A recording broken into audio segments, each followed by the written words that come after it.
Hi guys! For today's video, tayo ay magpapakulo ng malunggay powder. Ayan, halu-haluin lang natin siya hanggang sa kumulo.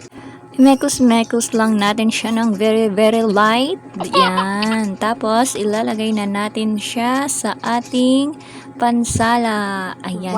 Ito nga pala yung ginagamit ko guys kapag nagtitimpla ako ng kapeng barako. Ayan. Pinapakuluan ko lang din yun. Tapos niyan ko lalagay. Tapos, iinumin na namin ng ate ko. Ayan.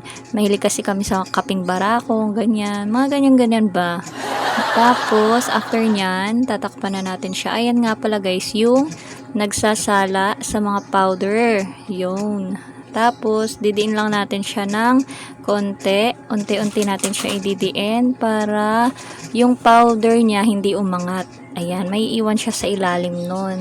At maglalagay na ako sa baso ko na pang sinaunang panahon. Charot. Ayan.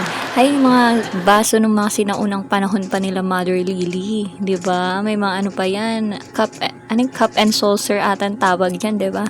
Yung meron silang parang platito pa na nilalagay sa ilalim. Ayun. Pansin ko nga pala diyan, guys, yung ulam namin mamaya ng halian is yung ampalaya. Tapos hiningi ko kay mama yung baso niya para lagyan ng ganyan din, o 'di ba? Para healthy ang ating mother. Kasi alam na tumatanda, kailangan ng healthy ganyan. Tapos tingnan niyo guys, ayun yung powder na nasala. Ayun, o 'di ba? Ayan, at nakapaglagay na nga ako ng panibagong batch. Yan, nagready lang ako ng 3 baso. Starbucks yan, social. Charot. Para ma-filman lang nila na mayaman, charot. Ayan. Nag-half-half lang sila dyan. Half-half lang. Kasi mga bagets pa yan. Lalagyan ko lang din yan ng sugar. Ayan. Tapos, lalagyan lang din ng milk. Depende sa gusto nila kung may milk or wala. Ganyan. Kasi na-try na rin nila yung may milk. Masarap din. Para siyang matcha. Panis. Matcha yarn. Ayan.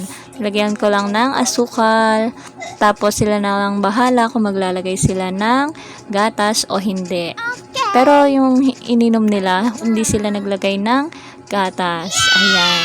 Tapos ito naman yung ulam namin guys. After kong magtimpla ng mga malunggay tea or malunggay something ganyan. Ayan, kinakayod na ni Ate Rona. Tapos ako rin magkakayod. Yan. Ayan na yung mga naipon naming buto na itatanim ni Mama. Then ito naman yung finished product. Panis! Ang sarap! Hanggang dito na lang po muna guys. Thank you for watching. Bye-bye!